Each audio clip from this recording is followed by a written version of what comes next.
ஆக்சுவலாக பார்த்தீங்கன்னா எங்கள் ஏரியால இருந்து ஒரு 4-5 ஏரியா, ஒரு 4-5 ஸ்ட்ரீட் தள்ளினாலே இஃபானோட பழைய வீடு இருந்தது. இந்த மாதிரி ஒரு ஆஃபீஸ் நம்ம கண்டிப்பாக வாழ்க்கையில் செட் பண்ணணும் அப்படின்னு சொல்லிட்டு, ஸோ அதுதான் எஸ்கேஆர் ஃபைனலாக இஃபான் ப்ரோட ஆஃபீஸ் கண்டுபிடிச்சிட்டாங்க. ஹலோ எஸ்கேஆர், இன்னைக்கு நம்ம வீடியோவில் என்ன பார்க்க போகிறோம் அப்படின்னு பார்த்தீங்கன்னா, நம்ம வந்துட்டு யூடியூபர் இஃபானுடைய ஆஃபீஸுக்கு போக போகிறோம். எஸ், ஆஃபீஸுக்கு இல்லைங்க, அவங்க ஆஃபீஸ் எங்கே லொக்கேட் ஆகிருக்கு அப்படின்றத நான் உங்களுக்கு காட்ட போகிறேன். ஓகே, இந்த வீடியோவை ஸ்கிப் பண்ணாமல் பாருங்கள். ஸ்கிப் பண்ணாமல் பார்த்தீங்கன்னா இஃபான் ப்ரோவுடைய ஆஃபீஸ் எங்கே இருக்குன்னு உங்களுக்கு தெரியும். அண்ட் வாங்க வீடியோக்குள்ளே போகலாம்.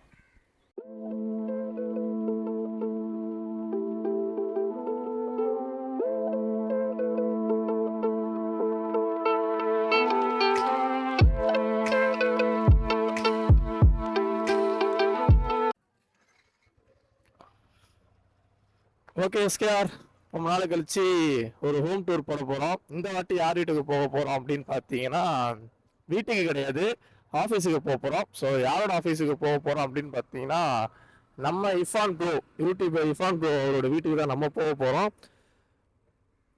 இஃபான் ப்ரோ பற்றி உங்கள் எல்லாருக்குமே தெரியும். ஒரு சின்ன யூடியூபராக ஃபோனில் ஆரம்பித்தார் யூடியூப் சேனலை. இப்போ பார்த்தீங்க அப்படின்னா பயங்கரமான ஒரு பெரிய சேனலாக வளர்ந்துட்டாரு. அண்ட் அவரோட எஃபர்ட்லாம் வந்துட்டு பார்த்தீங்கன்னா ரொம்பவே கஷ்டம், ரொம்ப கஷ்டப்பட்டு தான் வந்துருவாரு, அது எல்லா இதுலேயுமே தெரியும். ஆக்சுவலாக பார்த்தீங்கன்னா எங்கள் ஏரியால இருந்து ஒரு 4-5 ஏரியா, ஒரு 4-5 ஸ்ட்ரீட் தள்ளினாலே இஃபானோட பழைய வீடு இருந்தது. ஸோ அப்போல்லாம் எங்களுக்கு தெரியாது இஃபான் ப்ரோ வந்துட்டு பெரியால இவ்வளோ பெருசாக வருவார் அப்படின்னு சொல்லிட்டு. பட் ஒரு வாட்டியும் நம்ம தான் நான் பார்த்துருக்கேன். ஸோ ஃபர்ஸ்ட் வந்துட்டு ஒரு ஸ்டூடெண்ட்மேட்டில் தான் இருந்தார். அங்கேருந்து ஸ்டார்ட் பண்ணி வீடியோஸ்லாம் போட்டுட்டு இருந்தார். கொஞ்சம் க்ரோ அப் ஆன உடனேயே அவர் என்ன பண்ணிட்டார் அப்படின்னா, உடனே சேஞ்ச் ஆகலை, நல்லா க்ரோ அப் ஆகிற வரைக்கும் அதே வீட்டில் தான் இருந்தார். அதுக்கப்புறம் பார்த்தீங்க அப்படின்னா வேற ஒரு வீட்டுக்கு சேஞ்ச் ஆகுறாரு, அதாவது சொந்த வீடு கட்டி சேஞ்ச் ஆகுறாரு. ஸோ அந்தளவுக்கு க்ரோ அப் ஆனதுக்கப்புறம் தான் அவர் அந்த வீட்டையே காலி பண்ணுறாரு. அதுக்கு ரொம்ப ஒர்க் பண்ணியிருப்பாங்க, டெஃபினட்டாக ரொம்ப ஒர்க் பண்ணதுனால மட்டும்தான் அவருக்கு இப்படி ஒரு சக்ஸஸ் கிடச்சிருக்குமே. அண்ட் இன்னொன்று விஷயம் என்ன அப்படின்னு பார்த்தீங்கன்னா, அவர் அந்த வீட்டில் இருந்துக்கிட்டு வந்துட்டு ஆஃபீஸும் போட்டிருந்தாரு. அந்த ஆஃபீஸ் வந்துட்டு பார்த்தீங்கன்னா கில்நகரில் இருந்தது, பழைய ஆஃபீஸ் வந்துட்டு கில்நகரில் இருந்தது. ஸோ ரொம்ப வருஷமாக அங்கே தான் இருந்தார். அண்ட் அங்கே இருந்து தான் ஒரு இன்னொரு ஆஃபீஸுக்கு சேஞ்ச் பண்ணாங்க. ஸோ அதோட வீடியோஸ் எல்லாமே நீங்கள் பார்த்துருப்பீங்க. ஆல்மோஸ்ட் இஃபான் ப்ரோவோடைய எல்லா வீடியோஸையும் வந்துட்டு அவங்க ஃபாலோவர்ஸாக இருக்கட்டும், ஜென்ரல் பீப்புள், ஜென்ரல் ஆடியன்ஸ் எல்லாருமே பார்த்துருப்பீங்க. ஸோ இந்த வீடியோவில் நம்ம என்ன பார்க்க போகிறோம் அப்படின்னா, இஃபான் ப்ரோவோடைய புது ஆஃபீஸ். இது எப்படி உங்களுக்கு தெரியும் எஸ்கேஆர் அப்படின்னு நீங்கள் கேட்டிங்கன்னா, எனக்கு தெரியுங்க. எப்படி தெரியுமா, ஆக்சுவலாக ஒரு வீடியோவில் வந்துட்டு வள்ளுவர் கோட்டம் சைடில் போட்டிருப்பாரு. ஸோ அங்கேருந்து டைரெக்டாக ஒரு ஆஃபீஸுக்கு போகிற மாதிரி தான் இருக்கும். ஸோ நான் என்ன பண்ணேன் அப்படின்னா, வள்ளுவர் கோட்டத்தை சர்ச் பண்ணப்போ ஒரு எண்டில் வந்துட்டு அவர் ஆஃபீஸ்க்குள்ளே என்ட்ரு ஆகிற மாதிரி வீடியோ இருக்கும். ஸோ அந்த தெருவை கண்டுபிடிச்சேன் ஃபஸ்ட்டு. ஸோ அங்கேருந்து அவர் ஆஃபீஸ் எங்கே இருக்குது அப்படின்றத தேடும் போது எனக்கு ஒரு இடம் கிடச்சிது. ஸோ அந்த இடத்துல தான் வந்துட்டு இஃபான் ப்ரோ இருக்காரு அப்படின்ற மாதிரி கன்ஃபர்மேஷனும் கிடச்சிது.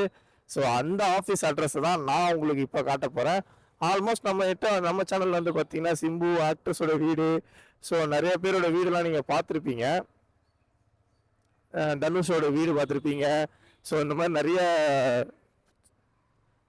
செலிபிரிட்டிஸோட ஹோம் டூர்லாம் நம்ம போட்டு விட்டுருக்கோம். ஸோ அந்த வகையில் பார்த்தீங்கன்னா யூடியூபருடைய ஆஃபீஸ் டூர் தான் நம்ம போட போகிறோம். நம்ம சேனலை சப்ஸ்கிரைப் பண்ணிவிட்டு அண்ட் மறக்காமல் கீழே கமெண்ட் பண்ணிவிடுங்க. அண்ட் நெக்ஸ்ட் யாரோட வீட்டுக்கு போகலாம் அப்படின்னு சொல்லிட்டு அதையும் மென்ஷன் பண்ணிவிடுங்க.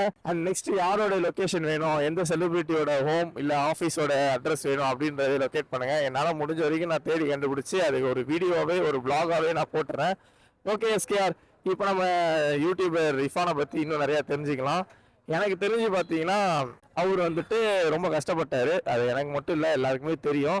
ஸோ ரொம்ப கஷ்டப்பட்டனால மட்டும்தான் ஒரு பர்சனால இவ்வளோ தூரம் வர முடியும் அப்படின்றது தான் உண்மை. அண்ட் இன்னொரு விஷயம் என்ன அப்படின்னு பார்த்தீங்கன்னா, ஃபாரின்ல மிஸ்டர் பீஸ்ட் எப்படி, ஸோ அந்த மாதிரி தமிழ்நாட்டில் பார்த்தீங்க அப்படின்னா, அதுவும் சென்னையில் பார்த்தீங்க அப்படின்னா அப்படி ஒரு யூடியூபர் யாருன்னா நம்ம இஃபான் ப்ரோ தான். பிகாஸ் குவாலிட்டி ஆஃப் கண்டென்ட் வந்து நல்ல குவாலிட்டியாக இருக்கும் அண்ட் கிளாரிட்டியாக இருக்கும்.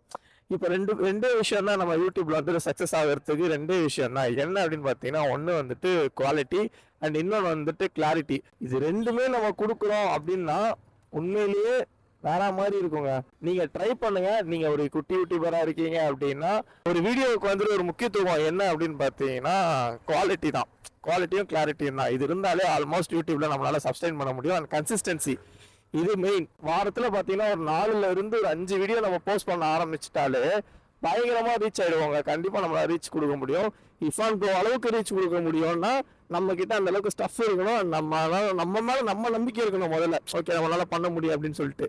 எனக்கு வந்துட்டு பார்த்தீங்கன்னா இஃபான் ப்ரோ வந்துட்டு ஒரு மோட்டிவேட்டராக தான் நான் பார்க்குறேன். பிகாஸ் ஒரு மிடில் கிளாஸ் பையனால இவ்வளோ தூரம் பண்ண முடியும் அப்படின்றது வந்துட்டு பயங்கரங்க. அவர் எந்த ஒரு சப்போர்ட்டுமே இல்லாமல் எதையும் நம்பாமல் கன்சிஸ்டன்சி மட்டும் நம்பி ஒரு வீடியோ ரெடி பண்ணி ரெகுலராக என்ன வீடியோவாக இருந்தாலும் சரி, அது ஃபுட் ரிவ்யூவாக இருக்கலாம், மூவி ரிவ்யூவாக இருக்கலாம், ரெகுலராக போட்டுட்டு இருந்தார் அப்படின்னா அது இஃபான்லாம். ஸோ ஹாஸ்பிட்டல் அட்மிட் ஆனாலும் சரி அவர் ஒரு அதுவே ஒரு வீடியோ எடுத்து போட ஆரம்பிச்சாரு. ஸோ அதுதான் வந்துட்டு ஒரு கன்சிஸ்டன்சி நான் சொல்லுவேன். அண்ட் அவரே வந்துட்டு சொல்லியிருக்காரு என்ன அப்படின்னா ஆக்சுவலாக ஒரு நாள் வந்துட்டு அவருக்கு வீடியோ போஸ்ட் பண்ணணும் போல, அவர் உடம்பு சரியில்லாமல் ஹாஸ்பிட்டலில் இருக்காரு. ஸோ அப்படி இருந்துமே பார்த்தீங்க அப்படின்னா வீடியோவை போஸ்ட் பண்ணி ஆகணும் அப்படின்னு சொல்லிட்டு அதை எடிட் பண்ணி, அதாவது ஹாஸ்பிட்டலில் இருந்து அதை எடிட் பண்ணி அப்லோட் போட்டாராம். ஸோ அதுதான் ஹார்ட் ஒர்க் இருக்குல்ல, அந்த ஹார்ட் ஒர்க்கு கன்சிஸ்டன்சி இது ரெண்டுமே இருந்ததுனால தான் இப்போ நம்ம வந்துட்டு இஃபான் ப்ரோ அப்படின்னாலே எல்லாருக்குமே தெரியுது. அண்ட் அது மட்டும் இல்லை, அவரோட ஆஃபீஸோட வீடியோ நீங்கள் பார்த்துருப்பீங்க. ஐயோ பயங்கரங்க. சீரியஸாக ஒவ்வொரு கிரியேட்டராக இருக்காங்களா யூடியூப்ல, கிரியேட்டராக இருக்கிற ஒவ்வொருத்தருக்குமே ஒரு மிகப்பெரிய ஆசை இருக்கும். அந்த ஆசை என்ன அப்படின்னா இந்த மாதிரி ஒரு ஆஃபீஸ் நம்ம கண்டிப்பாக வாழ்க்கையில் செட் பண்ணணும் அப்படின்னு சொல்லிட்டு. ஸோ அப்படி ஒரு ஆஃபீஸை செட் பண்ணுறதுக்கு தான் வந்துட்டு பார்த்தீங்கன்னா கனவாகவே இருக்கும். எனக்குலாம் மிகப்பெரிய கனவு இருக்குங்க இந்த மாதிரி ஒரு ஆஃபீஸ். லைக் இஃபான் ப்ரோ அளவுக்கு ஒரு ஆஃபீஸ் கட்ட முடியலனாலும் நமக்குன்னு சொந்தமாக ஒரு ஆஃபீஸ் இருக்கணும். அதில் வந்துட்டு இந்த டைமிங் இருக்கக்கூடாது. அதுக்கப்புறம் பார்த்தீங்கன்னா சண்டை இருக்கக்கூடாது, ஒர்க் ப்ரெஷர் இருக்கக்கூடாது. ஸோ ஜாலியாக அப்படியே க்ளோ வித் ஃப்ளோ அப்படின்ற மாதிரி இருக்கணும். அப்படி இருந்தால் தான் நம்மளால் அடுத்த ஸ்டெப்புக்கு போக முடியும். அண்ட் எல்லாரும் பார்த்தீங்கன்னா ஆஃபீஸ் போடுவாங்க, போட்டதுக்கப்புறம் வந்துட்டு பயங்கர ரெஸ்ட்ரிக்டடாக இருப்பாங்க. அண்ட் இதை பண்ணியா அதை பண்ணியா, இந்த டைமுக்கு வா அந்த டைமுக்கு வா, அப்படிலாம் கிடையவே கிடையாது. ஒர்க் இருக்கா முடிச்சுட்டு நீ பாட்டுக்கு போகலாம், ஒர்க் இல்லையா லீவ் எடுத்துக்கோ, இல்லை வெளியில் போ, அந்த மாதிரி இருக்கணும். அதுதான் வந்துட்டு பார்த்தீங்கன்னா ஒரு நல்ல ஒரு ஆஃபீஸாக நான் கன்சிடர் பண்ணுவேன்.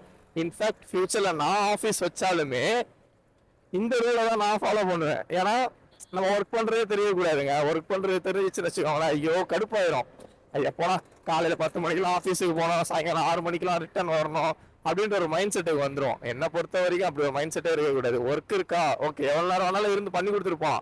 ஒர்க் இல்லையா ஓகே, ஒர்க் இல்லை ப்ரோ நான் கிளம்புறேன், நான் வெளில போகிறேன் அப்படின்னு சொல்லிட்டு நம்ம கிளம்பிடலாம். அவ்வளோதான், முடிஞ்சிச்சு. இப்போ நம்ம ஃபார் எக்ஸாம்பிள் சித்து விளாக்லாம் எடுத்துக்கிட்டோம்னு வச்சுக்கோங்களேன், விஜய் சித்து விளாக், அவரோட சேனல்லாம் பார்த்தீங்க அப்படின்னா ஜாலியாக இருக்கும். கூட ஒர்க் பண்ணுறதும் தெரியாது, அதை எடிட்டிங் பண்ணும்போது கூட ஜாலியாக இருக்கும், ஃபன்னாக இருக்கும். ஸோ அந்த மாதிரி கண்டென்ட்லாம் பார்த்தீங்கன்னா எப்போனா நம்ம வெயிட் பண்ணி வீடியோ போகும், எப்போனா வீடியோ வரும் அப்படின்னு சொல்லிட்டு அந்த அளவுக்கு வந்துட்டு பார்த்தீங்கன்னா ஒர்க் இருக்கும், ஜாலியாக ஒர்க் இருக்கும். அந்த மாதிரி இருந்தால் தான் நம்மளால் சப்ஸ்டைனும் பண்ண முடியும் யூடியூப்ல. எனக்கு தெரிஞ்சு இதுதான் இஃபான் ப்ரோவும் அந்த மாதிரி தான் ஒர்க் பண்ணியிருக்காரு. இஃபான் ப்ரோ கூட இருக்கிறவங்க எல்லாருமே பார்த்தீங்கன்னா அவங்க ஃபேமிலி மெம்பர்ஸ் அண்ட் ஃப்ரெண்ட்ஸ் அப்படி தான் இருக்காங்க. அப்படி இருந்ததால மட்டும்தான் சக்ஸஸ் ஆக முடிஞ்சதுன்னு நினைக்கிறேன். அண்ட் பார்க்கலாம், நம்ம சேனலுக்கும் வந்துட்டு ரீசெண்ட் டைம்ஸில் ஒரு 18K சப்ஸ்கிரைபர் வந்திருக்கீங்க. அண்ட் ரொம்ப ஹாப்பி. அண்ட் 20K வந்துடும் நினைக்கிறேன். இந்த 1 மந்த்துக்குள்ள 20K அச்சீவ் பண்ணி ஆகணும் நம்ம. அண்ட் அதை தாண்டி இன்னொரு விஷயம் என்ன அப்படின்னு பார்த்தீங்கன்னா இந்த இயர் எண்டுக்குள்ள அட்லீஸ்ட் 1 lakh சப்ஸ்கிரைபராகவும் நமக்கு வந்துடணுங்க. அதுதான் எனக்கு வந்துட்டு பெரிய விஷயம். 1 lakh சப்ஸ்கிரைபர் வந்துருச்சு அப்படின்னா நான் வந்துட்டு ஒரு கிவ் அவே மாதிரி தரலாம் அப்படின்னு சொல்லிட்டு ஒரு பிளான் பண்ணியிருக்கேன். என்ன கிவ் அவேன்னு தெரியல, பட் நான் கன்சிஸ்டன்சியாக வீடியோ போடலாம் அப்படின்னு சொல்லிட்டு பிளானும் இருக்குது. இப்படி தான் சொல்கிறேன், ஆனால் வீடியோவே வர மாட்டேங்குது அப்படி தானே சொல்கிறீங்க. கன்ஃபார்மாக வந்துடும். கன்ஃபார்ம் நான் போட்டுருவேன். போட்டு நம்ம இந்த வருஷத்தில் 1 lakh சப்ஸ்கிரைபரை கொண்டு வரோம். கண்டிப்பாக கொண்டு வருவோம் எஸ்கேஆர், எனக்கு நம்பிக்கை இருக்குப்பா, கொண்டு வருவோம் அப்படின்னு சொல்லிட்டு. ஓகே, இப்போ நம்ம கரெக்டாக எங்கே இருக்கோம் அப்படின்னு பார்த்தீங்கன்னா வல்லூர் கோட்டம் பேக் சைடில் இருக்கோங்க. கரெக்டாக தெரியுது உங்களுக்கு, வல்லூர் கோட்டம் பேக் சைடு பக்கம் தான். ஒரு 1 கிலோமீட்டரில் தான் வந்துட்டு இஃபான் ப்ரோவோட ஆஃபீஸ் இருக்குது. வாயில வீடுன்னு வருதுன்னு நினைக்கிறேன். ஓகே, ஏன்னா ஹோம் டூராக போட்டு எதை பார்த்தாலும் வந்துட்டு வீடு அப்படின்ற மாதிரியே வருது. ஓகே, இப்போ பார்த்தீங்கன்னா இந்த சைடு தான் போகணும். கரெக்டாக தான் போயிட்டு இருக்கேன். வல்லூர் கோட்டம் அதை தெரிஞ்சு பார்த்தீங்களா. ஆக்சுவலாக மெயின் ரோடுலையாகவும் போகலாம், ஆனால் மெயின் ரோடு போகிறதுக்கு மேலே இந்த மாதிரி சந்து வழியாக வந்தீங்கன்னா உங்களுக்கு ரொம்பவே கிட்டையாக இருக்கும். ஸோ உங்களுக்கு வந்துட்டு இஃபான் ப்ரோட ஆஃபீஸ் தெரிஞ்சுக்கணும் அப்படின்னா இந்த வீடியோவை ஃபுல்லாக பாருங்கள். தயவு செஞ்சு ஃபுல்லாக பாருங்கள். அப்போ தான் வந்துட்டு கரெக்டான லொக்கேஷன் தெரியும். இதை நான் வந்துட்டு ஷார்ட்ஸ்லேயும் போடுவேன். பட் ஷார்ட்ஸில் வந்துட்டு என்னால் ஃபுல்லாக காட்ட முடியாதுல்ல. ஸோ 1 minute தான் காட்ட முடியும். அதுக்கு முன்னாடி நான் வந்துட்டு இதே காட்டுறேன். ஸோ இஃபான் ப்ரோவுடைய ஆஃபீஸுக்கு போகிற இடம் பாருங்க, வள்ளூர் கோட்டம் அது இருக்கு பாருங்க. ஸோ இங்கேருந்து இந்த ரோட்டில் தான் ஒரு வீடியோ போட்டிருந்தாரு. ஸோ இதை வச்சு தான் நான் கண்டுபிடிச்சேன். ஓகே, அப்போ இங்கே தான் இருக்குது அவரோட ஆஃபீஸ் அப்படின்னு சொல்லிட்டு. எனக்கு வீடுன்னு வருது, அது வீடு கிடையாதுங்க, ஆஃபீஸ். ஓகே எஸ்கேஆர் ஃபைனலாக இஃபான் ப்ரோவோட ஆஃபீஸ் கண்டுபிடிச்சிட்டாங்க. இதுதான் அவரோட ஆஃபீஸு. ஸோ அந்த ஃப்ளோரில் இருக்கிறது தான் அவரோட ஆஃபீஸ்ன்னு நினைக்கிறேன், ஃபஸ்ட் ஃப்ளோர்னு நினைக்கிறேன். ஸோ அதுதான் அவரோட ஆஃபீஸு. கரெக்டாக வள்ளூர் கோட்டத்தில் தான் இருக்குது. அவரோட பைக்கு கூட அதோ நிற்கிது பாருங்க, தூரத்தில் ஒரு பைக் நிற்குதா, ராயல் என்ஃபீல்டு, உங்களுக்கு தெரியுதா? ஒரு தாத்தா உட்காந்துருக்காரு பாருங்க அது பக்கத்தில். இதுதான் இஃபான் ப்ரோவுடைய பைக்கு. அவர் வீடியோவில் நிறைய வீடியோவில் காமிச்சிருப்பாரு. ஸோ நான் உங்களுக்கு ஜூமில் காட்டுறேன் இருங்க. ஸோ இந்த தெரிந்து பாருங்க. ஸோ அதுதான் இஃபான் ப்ரோவுடைய பைக்கு. அண்ட் இதுதான் அவருடைய ஆஃபீஸ். செமையாக இருக்குங்க. ஸோ இந்த ஆஃபீஸில் தான் பார்த்தீங்கன்னா கார்த்தி வந்து திறந்து வச்சுருப்பாரு. ஓகே, ஃபைனலாக இஃபான் ப்ரோவுடைய ஆஃபீஸ் நம்ம கண்டுபிடிச்சிட்டோம். ஆஃபீஸ் எங்கே இருக்குன்றது கரெக்டான லொக்கேஷன் இந்த நீலகண்டன் தெரு இருக்குல்ல, இந்த நீலகண்டன் தெருக்கு பக்கத்துலேயே தான் அவரோட ஆஃபீஸ் இருக்குது. அண்ட் இந்த ஸ்ட்ரீட்டோட பேர் என்ன அப்படின்னு பார்த்தீங்கன்னா இதோ ராஜாஜி 2nd ஸ்ட்ரீட். இதுக்குள்ளே போனீங்கன்னா எண்டில் இஃபான் ப்ரோவோட ஆஃபீஸ் இருக்குது. ஓகே எஸ்கேஆர், ஃபைனலாக நான் வந்துட்டு காமிச்சிட்டேன். ஸோ இஃபான் ப்ரோ இந்த வீடியோ பார்த்தீங்க அப்படின்னா தப்பாக நினச்சிக்காதீங்க, இதுவும் ஒரு கண்டென்ட் தான். So I create some content. And அடுத்து வேறு யாரோட ஆஃபீஸ், வேறு எந்த செலிபிரிட்டியோட ஆஃபீஸ் தெரியணும், இல்லை அவங்களோட வீடை நீங்கள் பார்க்கணுன்னு ஆசைப்படுறீங்க அப்படின்றத கீழே கமெண்ட் பண்ணுங்கள். அண்டு இன்னொரு விஷயம் என்ன அப்படின்னா, நம்ம சேனலை சப்ஸ்கிரைப் பண்ணிவிடுங்க. அண்ட் ஃபுல் வீடியோ பார்த்தா மட்டும்தான் இஃபான் ப்ரோவோடைய ஆஃபீஸ் அட்ரஸ் உங்களுக்கு தெரியும். அண்ட் ஆஃபீஸையும் நீங்கள் பார்க்க முடியும். நான் ஆஃபீஸோட வெளியில் காமிச்சேன், பட் உள்ளே வந்துட்டு இஃபான் ப்ரோவே காமிச்சிருப்பார் அவரோட வீடியோவில். ஸோ அந்த வீடியோவில் உள்ளே எப்படி இருக்குன்னு போய் பாருங்கள். நான் வெளியில் இருக்கிறது எந்த ஏரியாவில் இருக்குது அப்படின்றது லொக்கேஷனோடு நான் காமிச்சிருக்கேன். இந்த வீடியோ உங்களுக்கு பிடிச்சிருந்தது அப்படின்னா மறக்காமல் நம்ம சேனலை சப்ஸ்கிரைப் பண்ணுறேங்க எஸ்கேஆர். அண்ட் அடுத்த வீடியோவில் நான் உங்களை பார்க்குறேன். பாய்.